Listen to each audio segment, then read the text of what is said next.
Good morning, everybody. Uh,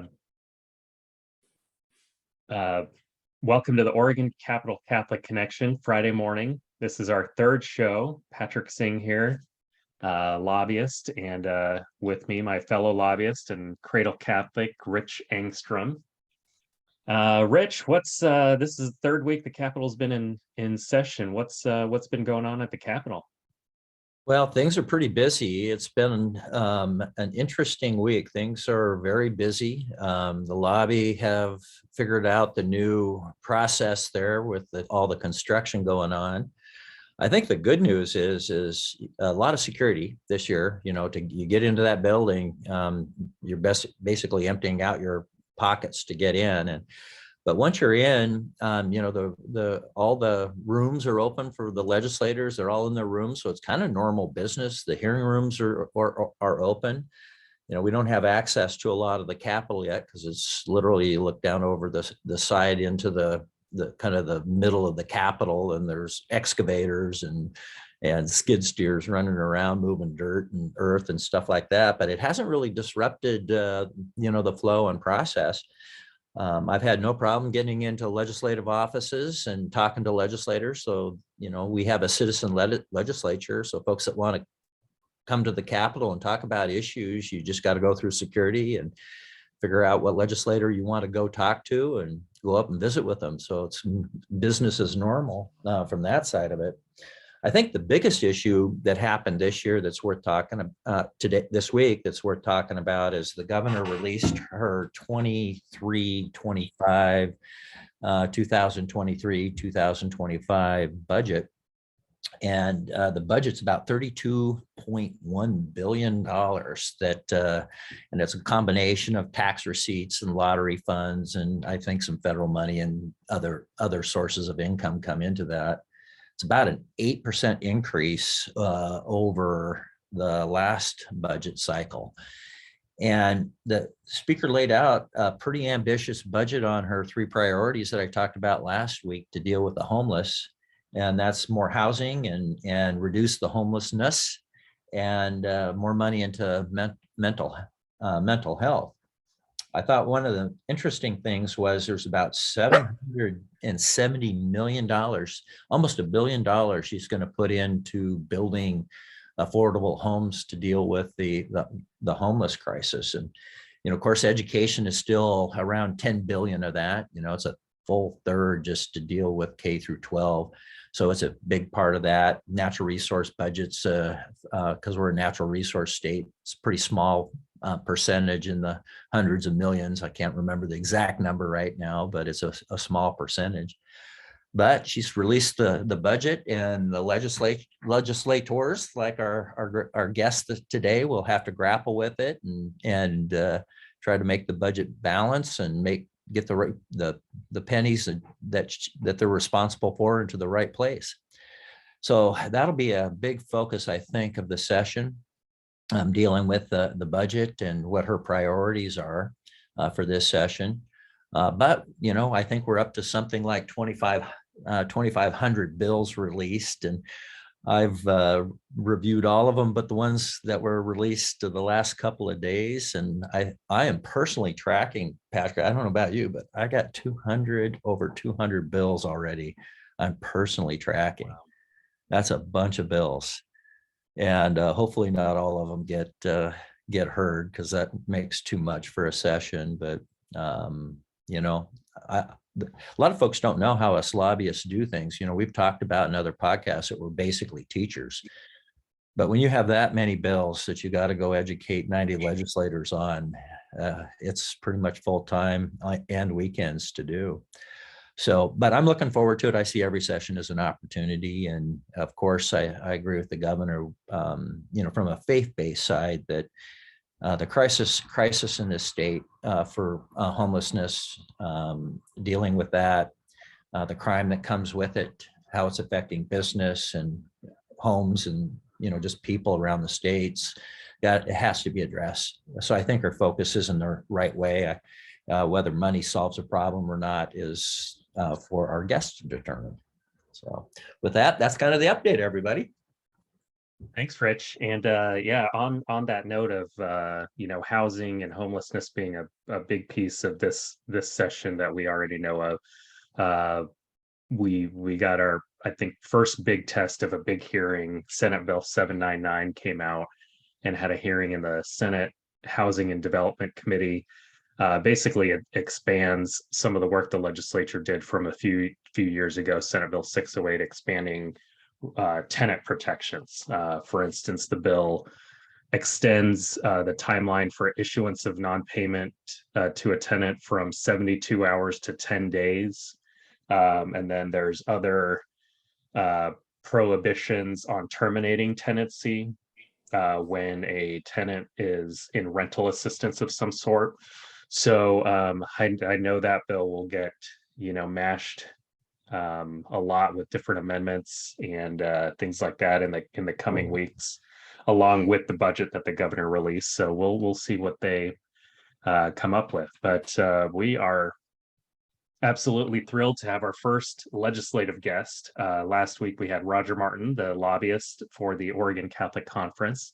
And now we hope to kind of start our series of legislators who are either Catholic or were Catholic at some point. And we have our first cradle Catholic, Suzanne Weber, who's a state senator from Tillamook, serving in her first term in the Senate.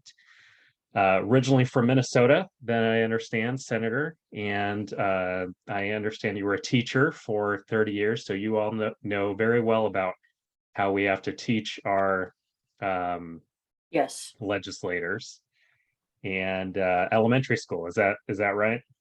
Yes, I started out in fifth grade, and then I realized that I liked second and third and first best. I taught a special class for 4 years that before we had mandatory kindergarten. And it was children who were not quite ready to go to first grade, but never had the opportunity to go to kindergarten. So it was an accelerated kindergarten. Then they went back into first grade. Then I taught first grade for 22 years, and the rest of the years I spent in second and third grade. So it was a total of 30 years in Oregon and 3 years in Minnesota. Wow. Well, I don't want to get into too, disparaging any of your colleagues, but how has your elementary school education helped you in the building? Well, being in first grade for as long as I was, I learned a lot, and it helped me when I was a city councilor. It helped me when I was a mayor, and it's now helping me through both the House of Representatives and now in the Senate. Because in first grade, you keep things simple and you continually teach, and that's what life is all about. You don't get excited about things. You don't push people in corners. You just continually educate them until they believe the way you want them to. Now I know that sounds like manipulation, but it's not. It's education, and that's what is so important. It was important when I was the mayor to be able to educate both citizens and counselors as to all of the issues that we were facing. It was important when I was on the city council because I spent a lot of time learning how cities work and how politicized things are and what you need to do in order to have a successful city. And I think that all of those lessons from first grade have just, they always say, I learned everything in kindergarten. Well, it was first grade. So but it really has helped. It really has helped because you understand people and their positions. You can see how they feel about things, and it gives you a better understanding of what you need to do to win them over to your side, your way of thinking. I'm looking forward to the end of session report card then, for all of your colleagues and all of us lobbyists. I know Patrick and I are going to get an A+ after our podcast here from you, but Oh, yeah, absolutely. So you've been in the Capitol now a couple of sessions, right? I spent one session as representative for House District 32, which was an interesting campaign and an interesting session. Just before the short session started, I fell down the stairs and broke both of my legs. And I didn't find it a handicapping condition at all. I was still present through the short session, but it did hinder some of my constituent contacts. But then when Senator Johnson suggested that I run for her position, I felt that it was a good move to make. And so I decided to run for the Senate. You can't beat an endorsement like Senator Johnson. Well, Senator Johnson does not endorse, but she asked me to run, and I felt that that was a very important calling. Speaking of calling, we understand you're a cradle Catholic. Can you Yes. tell us a little bit about your faith background and how that has maybe helped you in the Capitol and throughout your career? And then if you could also, we also like to ask all of our guests who your patron saint is. So if you could mention that as well, that'd be great. I will. St. Joseph. He's right here around my neck. Anyway, I am a cradle Catholic. My mother was Catholic. My dad was Lutheran, but he signed the papers in 1942 so that they could be married and raise all their children Catholic.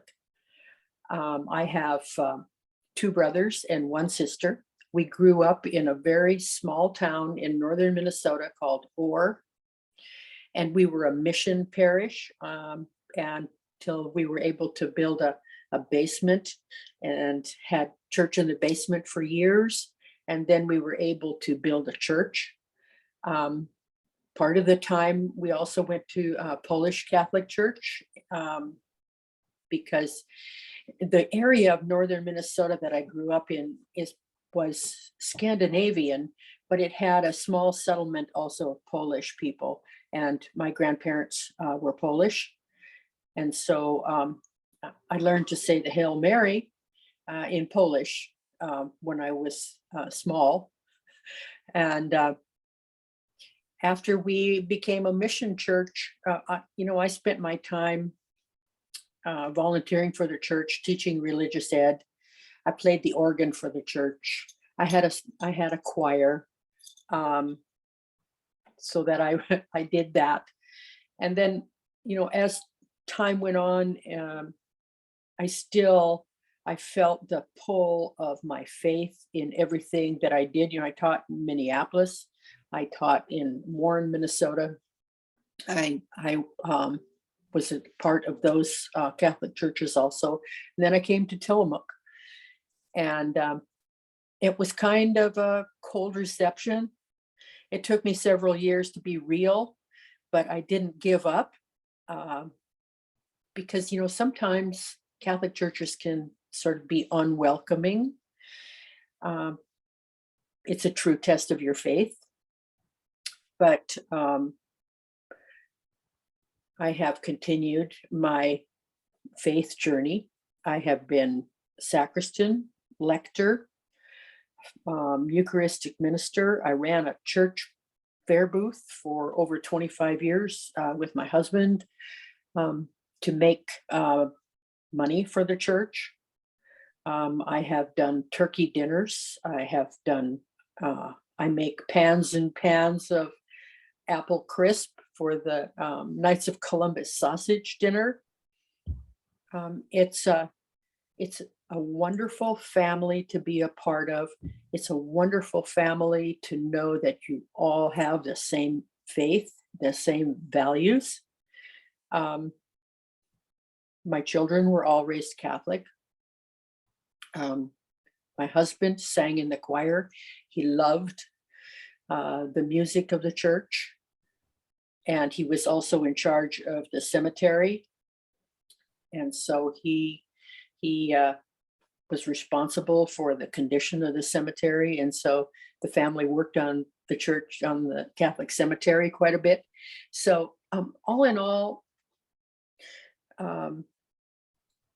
my faith has been an integral part of me in the community, me in my workspace, me and my family,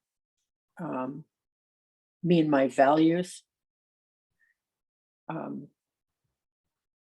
don't know what else to say. That's a lot. I mean, you just didn't go, show up on Sunday and sit in mass and listen to the liturgy. You put your faith in action and participated in the church at all levels. And that's quite a commitment. I was in charge of the atmosphere, the flowers. I made sure there were flowers every Sunday. Wow. And decorations and Christmas decorations, Easter, all of that. Coordinated it for several years until now I don't have the time to do that. And it's time for other people to learn and do. But it has been a gift to me. My faith has been a gift to me. It's the value of family and the guidance of our Lord that has put me here. And I'm very grateful. Because you're a teacher, how do you think, just we all go to church and we see the age demographic changing in the church, right? Oh my, yes. Yeah. Every week it's somebody else has died and you think, oh, And they were the ones who did the work. And trying to keep the young people enthused and engaged is becoming a challenge. As a teacher, you might have some thoughts about that. What's your just general thinking of how we keep young people excited about their faith? And I find sometimes that people like Patrick that convert into the faith have a stronger faith than the people that were there from the cradle. But I'm worried about the church, and at least in the US. And I am too. I am worried because I see, COVID really brought us some challenges. And they brought challenges that, there's such an important part of being there together to worship. And people were given the opportunity to be able to stay home and watch it on TV. Well, that doesn't create family. And that's what we need to be creating. I am, however, seeing more younger couples coming back to church. I think they're seeing the value of their faith. And, there have been several little boys, especially, who have wanted to be altar servers. And so now we have altar servers back. And it's just absolutely wonderful to see their parents and their grandparents sitting in the pews with this look of just pleasure at seeing their children up there acting so reverently. There's something to be said for that. Yeah. Both pride from the family's perspective, but also just knowing that something in the heart of that little person is connecting to God. And, that's just a beautiful thing to watch that. I mean, I would get teared up if I was a parent watching that too. One thing we learned from Roger Martin, who was our guest last week, is how a lot of the schools, though, are getting the enrollments are increasing really significantly. And that's a good sign. I think that's a Are you, good are you talking Catholic schools? Catholic schools. Yeah. Yes, people want that quality of good education. They do. And you know that a Catholic school is going to be able to deliver that to our people. That's why I am so in favor of the people having choices about education. Yeah. Whether they want to have their child enrolled in a charter school, whether they want to homeschool them, whether they want them to go to private school, the parents need to be actively involved in those decisions as to what they feel is best for their children. And I think that school choice is the way that can, we can accommodate that. We have a 3% cap on kids being able to leave schools and seek other alternative education. I think that 3% cap needs to be removed so that parents can have that choice of how they want their children educated. Yesterday in committee, we heard about a charter school that wants to form in Southern Oregon. And listening to the parents, they're concerned about their children. They're concerned about how they're being taught, what they're being taught. We're seeing constantly from the audits that come from the state that our kids are behind. Our kids are missing. We've got 16,000 children that were enrolled that are no longer enrolled, and a lot of them, they don't know where they're at. Those children are our future. And being able to educate them in a responsible way is really important, and the parents need to have a choice in that. I was disappointed to learn from Roger. There's some movements across the country about allowing the public dollars follow the kid and not the institution, right? Follow the student. And so it doesn't matter where you put the student, the state will support that educational process. And he said that may be a trend in other states, but it likely will not be a trend in Oregon. And Right. that was really a disappointing comment when some of the best education is coming from Catholic schools and religious schools of all types. Martin. Yeah. See, I got an agreement there. That's an agreement. Yeah. We have a really strong union state, and our OEA and our AFT are they're very strong bodies, and they will not allow that. Yeah. Which is unfortunate. And I have not ever received any campaign money from either of those folks. But all the time that I was, Martin, Joe is here. Joe is here. You want to go see Joe?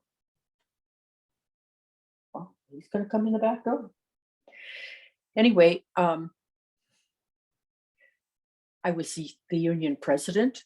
I worked to protect teachers who were having difficulties and were in danger of being fired for stupid things. Excuse me. I'll be right back. You can do a commercial right now. We'll do a commercial. Patrick, I find this, I'm really enjoying this because we get to see it through the eyes of a legislature and how they bring their faith and even their tactics, to the legislature. I really respect the fact she said she stays calm and she's persistent on her message. She keeps God in her heart, tries to do the right thing. It's really refreshing to hear that from a legislator about their approach of being Catholic in a secular world. And there's no bigger secular world than the Capitol, I think. Yeah, absolutely. I just think sometimes in the Capitol, you just get in the rush of, trying to churn bills in and out and get people in and out and having the patience to be we're talking about you, Senator, the patience to be a elementary school teacher for that long, and just being able to bring that skill into the Capitol as you work on stuff. I wanted to mention some of the committees that you're on, and you've alluded to that a little bit. So you are the vice chair of the Senate Committee on Education. You're Yes. also on the Committee on Conduct and the Committee on Human Services, and then a couple joint committees, the Joint Committee on Conduct and the Joint Ways and Means Subcommittee on Education. What kind of bills are you personally working on this session, and how do those? I mean, those committees all sound like they play well right into your faith and how you would utilize your faith in the political They world. do. They do. I was pleased that President Wagner acknowledged that and assigned me to those committees. In education, like I said, I wanted to get rid of the 3% cap. I think that that's really important because of school choice. In human resources and human services, there's a lot that I'm really passionate about, but I didn't introduce any bills into that arena. But the bills that we're talking about are going to be revolving around, right now it's adoptees' rights, having, parents' names put on birth certificates so that people will know who their fathers are and who their mothers are. It's about how children are being treated in schools because of restraints. We heard a lot about that. We yesterday in education, of course, heard about the charter schools, and I can't say exactly what it is, but everything that we have talked about and every bill that has come to us has struck an emotional chord with me, so that I can see how these things are impacting our lives and quite possibly need to be changed or enhanced or amended. And so I think that I also look through everything through the lens of living on the coast, so that my coastal values and protecting my coastal life and the folks who depend on the fishing and the forests and the farming are all going to be fairly impacted when up against the valley. And as far as how can I say this? Our way of life on the coast is different than what happens in the valley, and it needs to be validated, acknowledged, and supported. And I think that those are all things that are my focus. Yeah, let's talk about that, because there's a great example. As you take a commercial fishing boat that could be $2 or $3 million, right? Or maybe $5 million. Oh, yes. To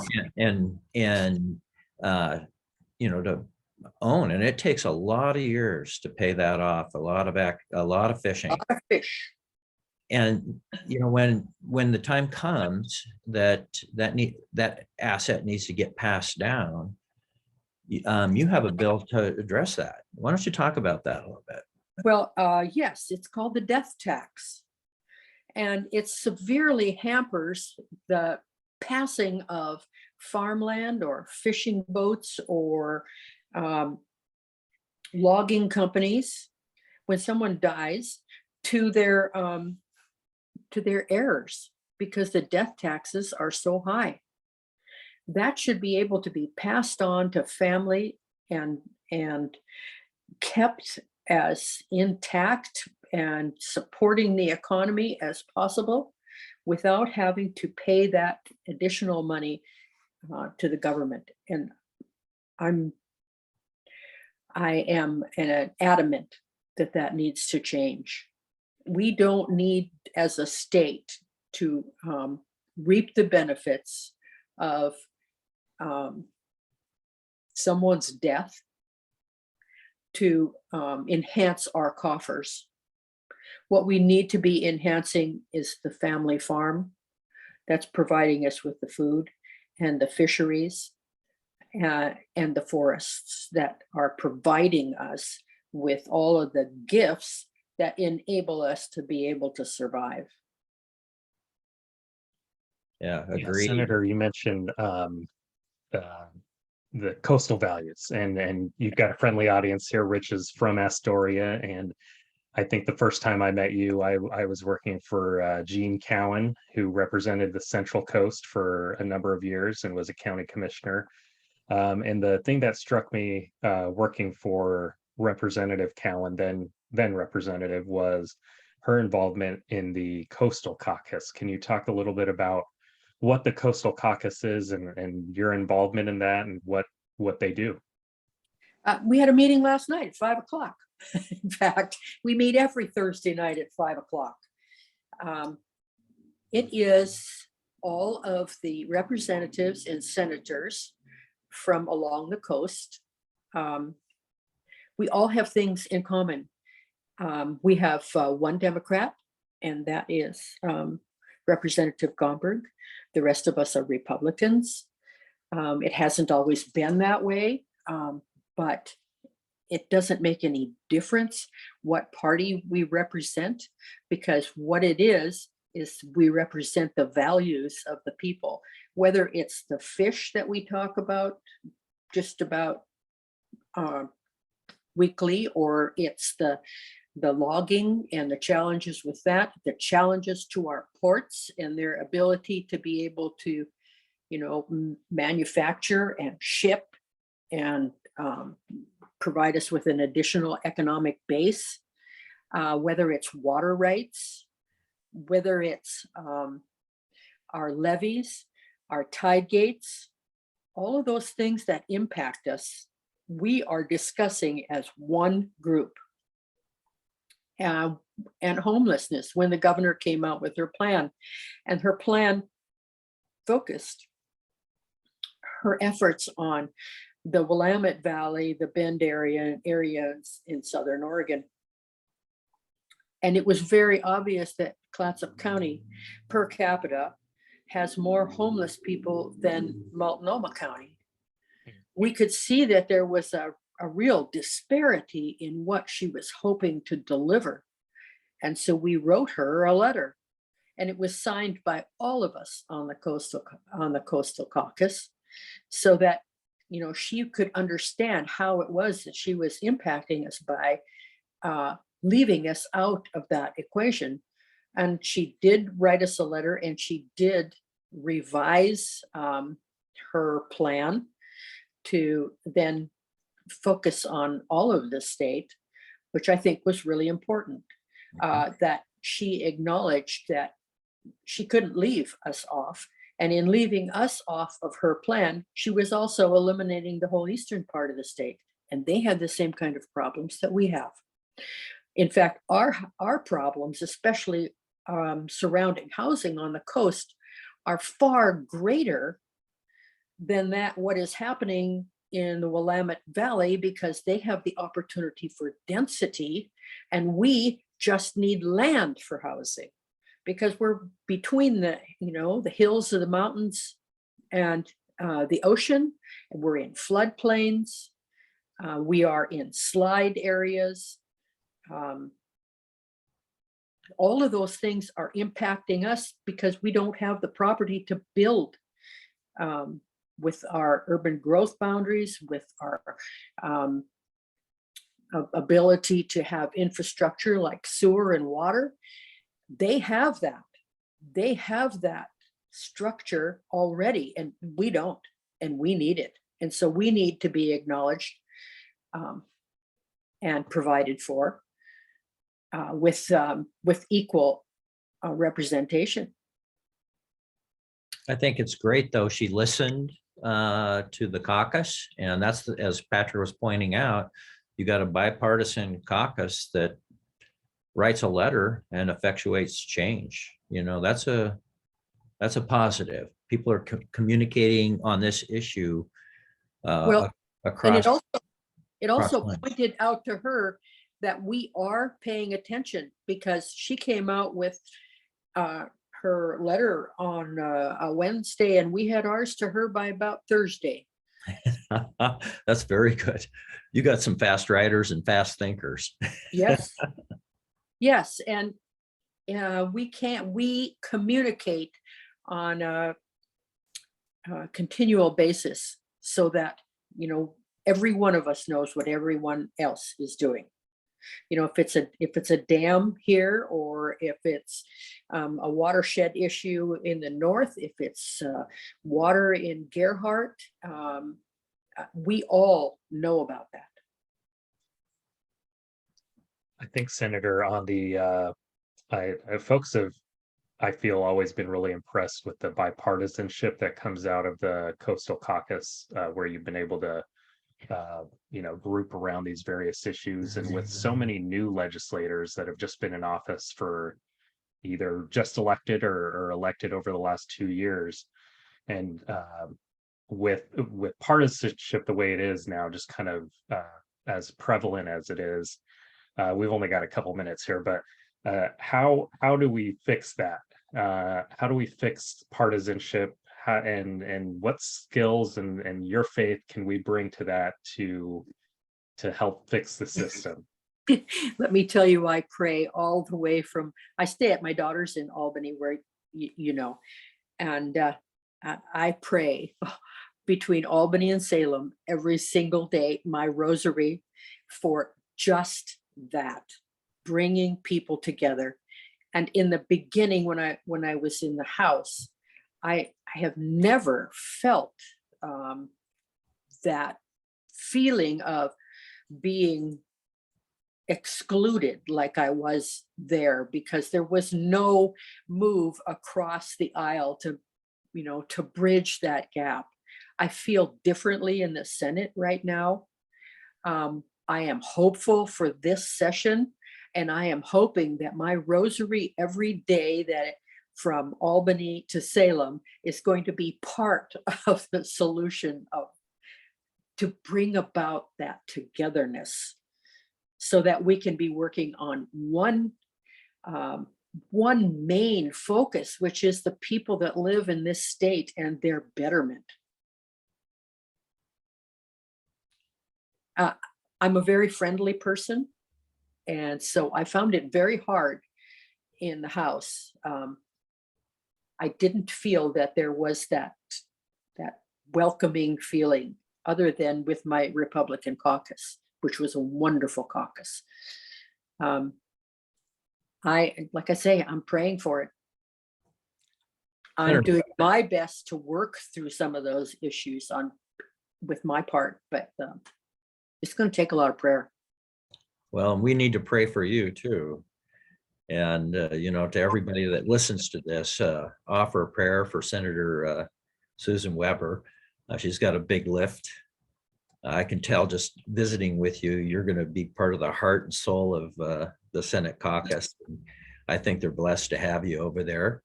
What say you, Patrick? And I know it's time probably to say thank you and wind up here.